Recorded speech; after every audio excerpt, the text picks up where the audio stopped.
Cada vez es más frecuente ver en redes sociales las denuncias de cubanos que atribuyen la muerte de seres queridos, entre ellos no pocos niños, a presuntas negligencias médicas o a la falta de recursos. A inicios de este año murieron en La Habana al menos 10 recién nacidos en el Hospital Materno Infantil de 10 de octubre, conocido como Hijas de Galicia. En la primera nota informativa del Ministerio de Salud Pública sobre el caso, se señaló que los bebés nacieron prematuramente y con bajo peso. 4 de las 8 muertes informadas inicialmente se produjeron en apenas 5 días a partir del 11 de enero a causa de una sepsis o septicemia, afección médica grave causada por una respuesta inmunitaria fulminante a una infección. En una segunda nota informaron que la comisión dictaminó la presencia de un brote de infección asociado a la asistencia sanitaria en la sala de cuidados intensivos neonatales de la referida institución médica. Según comunicaron, 6 de los 10 bebés que fallecieron, 2 de ellos, después de informado el hecho el pasado 16 de enero, tenían signos de sepsis y los demás murieron debido a otras causas provocadas por su delicado estado de salud. Detallaron que el brote estuvo vinculado a violaciones de medidas higiénico-sanitarias, las cuales se sumaron a problemas de aseguramiento de recursos que presentaba el centro en ese momento. El MINSAP aseguró entonces que se aplicaron medidas administrativas a cuadros de dirección de diferentes niveles, así como a otros funcionarios y trabajadores. Debido a esto, 5 de los principales directivos supuestamente fueron separados de la entidad y otros cambiados de cargo o habrían recibido amonestaciones. No se conocieron las identidades de los presuntos responsables de las muertes ni otros detalles del caso. La opacidad también reinó cuando, en enero de 2010, murieron 26 pacientes del Hospital Psiquiátrico de La Habana debido a las bajas temperaturas y a las negligencias del personal sanitario. En ese entonces se anunció que los responsables tendrían penas de entre 5 y 15 años de cárcel. Pero esto solo es la punta del iceberg. No es un secreto para nadie las precarias condiciones de los hospitales del país, la insalubridad en muchos servicios públicos, ni la escasez de insumos y medicinas que enfrentan doctores y pacientes en los centros e instituciones de salud y la deficiente gestión gubernamental para asegurar la calidad de la atención médica.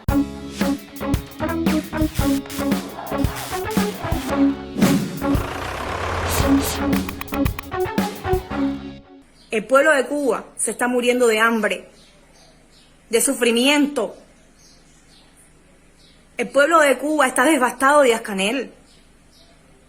El pueblo de Cuba no tiene comida, no tiene medicamentos.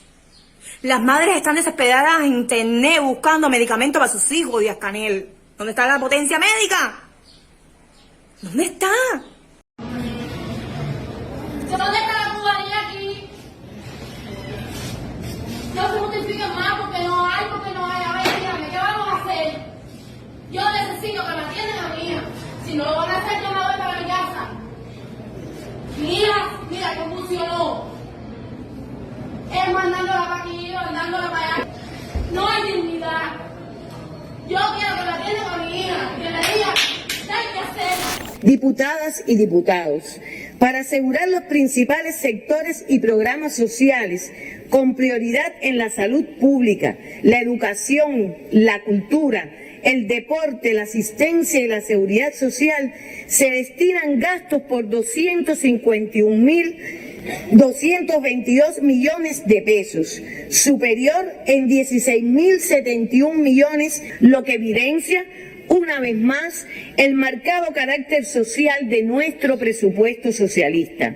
Al sistema de salud, pilar y orgullo de la Revolución Cubana, se le destina una importante parte de este gasto de la actividad presupuestada. Según la Dirección de Registros Médicos y Estadísticas del MINSAP, entre las principales causas de mortalidad infantil en el país están los nacimientos prematuros, el bajo peso al nacer y el crecimiento intrauterino retardado, parámetros a los que se le debe dar seguimiento durante todo el tiempo de gestación y están relacionados con la alimentación, la disposición de medicinas, insumos y otros cuidados y garantías que hoy en Cuba no existen para la mayoría de las familias. Hay un medicamento que nosotros fabricamos para el programa materno infantil, que son las tabletas prenatales.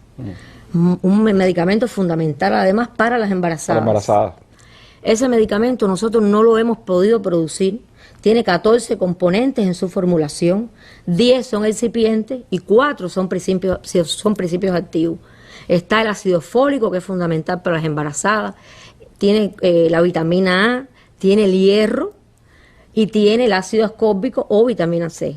Y es increíble, pero muy cierto, que nosotros no hemos podido fabricar el prenatal en todo el año por la falta de ácido ascórbico, por la falta de esa vitamina C. Entre los años 2012 y 2020 fallecieron 4.646 niños menores de 1 año en Cuba, según datos del Anuario Estadístico de Salud de 2020. Las principales causas de defunción fueron las malformaciones congénitas, deformidades, anomalías cromosómicas y la septicemia. Las autoridades no han ofrecido una explicación sobre el incremento de los casos de sepsis o septicemias en menores de 1 año, pero según la Organización Mundial de la Salud, más del 80% de las muertes neonatales por infecciones podrían prevenirse con un diagnóstico temprano y un análisis clínico apropiado, con el sustento además de una infraestructura de salud adecuada y medidas de prevención de infecciones. Aunque los datos manejados por el gobierno cubano están marcados por la opacidad y no pueden ser verificados por entidades independientes,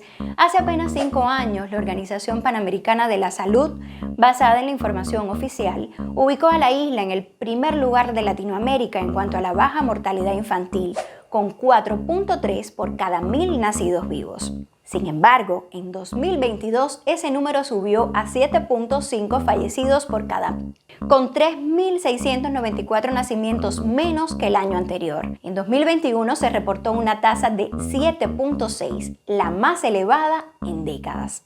La tasa de mortalidad infantil mostró una tendencia sostenida a la reducción desde el año 59 a tener su más bajo indicador en el año 2017-2018 con tasas de alrededor de 4. A partir de ahí hubo un incremento de las tasas a 7.6 en el año 2021, 7.5 en el 2022 y hoy tenemos una tasa de 7.9, con una tendencia a ir disminuyendo la tasa de fecundidad del país y llegar a la cifra más baja del año pasado con 1.41.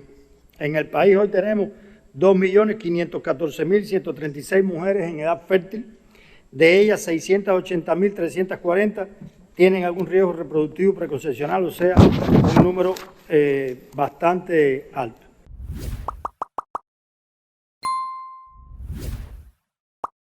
La tasa de muerte perinatal tuvo un gran crecimiento, de 231 registradas en 2018 a 469 fallecimientos, más del doble en 2021, a pesar de que Cuba registró ese año el número más bajo de nacimientos y la mayor cifra de muertes de las últimas 6 décadas. Las causas de la mortalidad infantil en este año, primero las otras causas, todas relacionadas con el bajo peso al nacer, la prematuridad y el retardo en el crecimiento intrauterino retardado. Como segunda causa están otras causas como las enfermedades del corazón y la insuficiencia renal aguda, que directo o indirectamente tienen que ver al final con el fenómeno también de la prematuridad y el SUR. La tercera causa, las malformaciones congénitas, que ha tenido un discreto incremento con relación al año pasado y el año antepasado, que logramos a tener tasas de 0.9 y 1 por 1.000 nacidos vivos, predominando las afecciones cardiovasculares relacionadas directamente con temas nutricionales, temas de ingestión de vitaminas, hierro, etcétera, que hoy están en déficit en nuestro mercado de medicamentos. Y la cuarta causa, la sepsis adquirida con tasa de 0.7 por 1.000 nacidos vivos asociada a la asistencia sanitaria en los servicios de salud. Las provincias que tienen un bajo peso al nacer más alto, o sea, Santiago de Cuba, Holguín, Granma, Pinar del Río, Matanza y La Habana. Como ustedes ven, esto es directamente proporcional a la tasa de mortalidad infantil. Solamente en el caso de Pinar del Río, que tiene un bajo peso alto y hoy tiene una de las tasas más bajas del país, no obstante, tiene todos los riesgos de Pinar del Río de en cualquier momento poder tener complicaciones también con su indicador.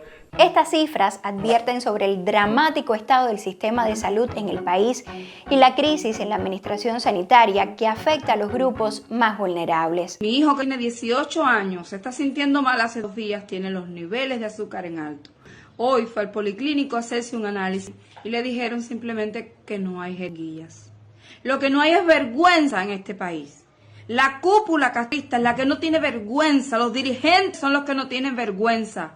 Aquí hay médicos y enfermeras de buen corazón que están dispuestos a trabajar, pero tienen las manos vacías porque no tienen los recursos. Estamos aquí en La Habana esperando un camión de pasaje, el cual nos va a servir para mandarles unos cuantos medicamentos a un niño de 6 años que es primito mío, que vive en Granma, Manzanillo, Niquero. Es en la parte oriente del país, pero bueno, él se tiene que operar y le hace falta esos medicamentos y allá donde él vive no los hay. Los ha tratado de comprar por el mercado informal y no los encuentra.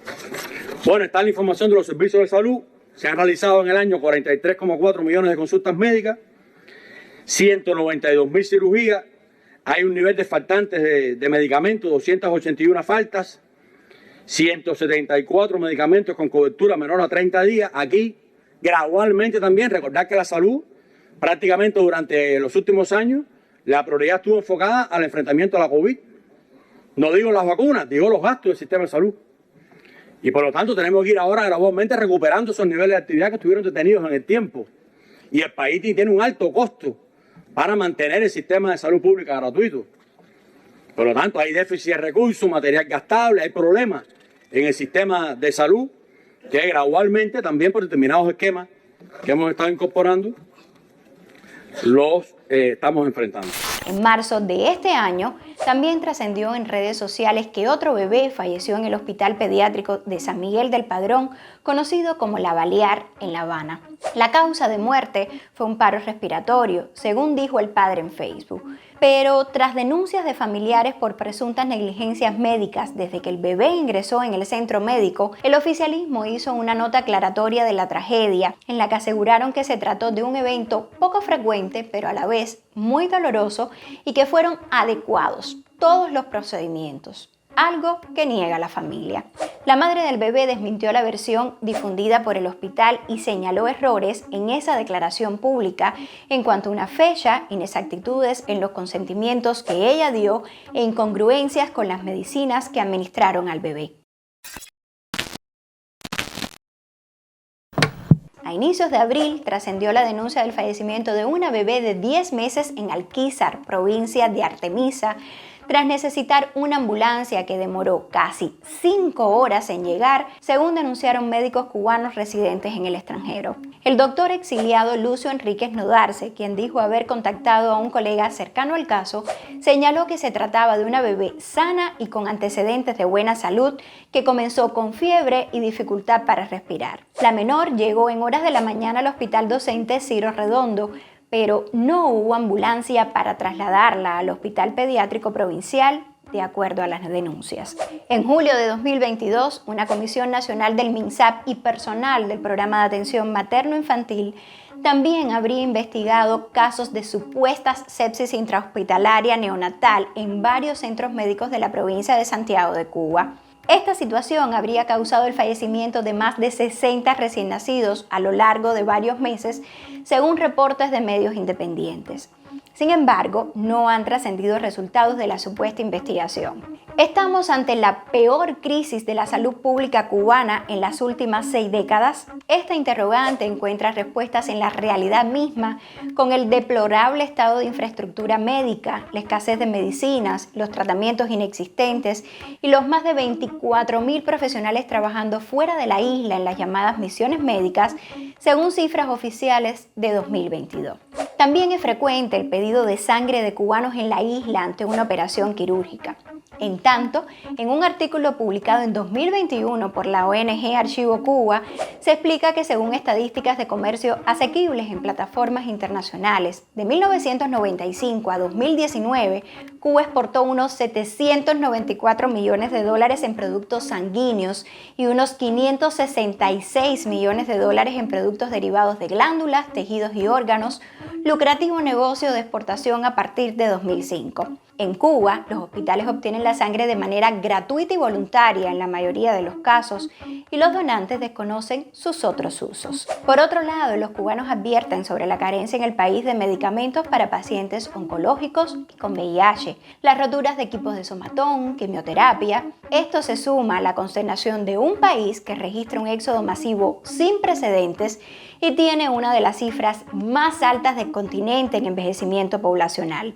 Tenemos limitaciones, pero tenemos que sobreponernos a ellas, ver cuáles son las prioridades, cuáles son las materias primas, las medicinas que podemos ir comprando con los recursos, el necesario material gastable para ir disminuyendo esas listas de espera de personas que están pendientes a procesos quirúrgicos. El gobierno también otorga a las sanciones de Estados Unidos un rol determinante en la escasez de suministros, específicamente en el sector de la salud, aunque existen exenciones para la exportación y donación de equipos médicos y medicamentos. Esto no significa que sea fácil concretarse. Nos hemos propuesto priorizar, y lo hemos estado trabajando, la implementación a partir de los problemas que tenemos identificados, la implementación de la actualización del programa del médico y la enfermera de la familia, avanzar en el completamiento de los grupos básicos de trabajo que respalden la calidad de los servicios. El ministro también concluyó su intervención el pasado mes de octubre de 2022 a propósito de los 120 años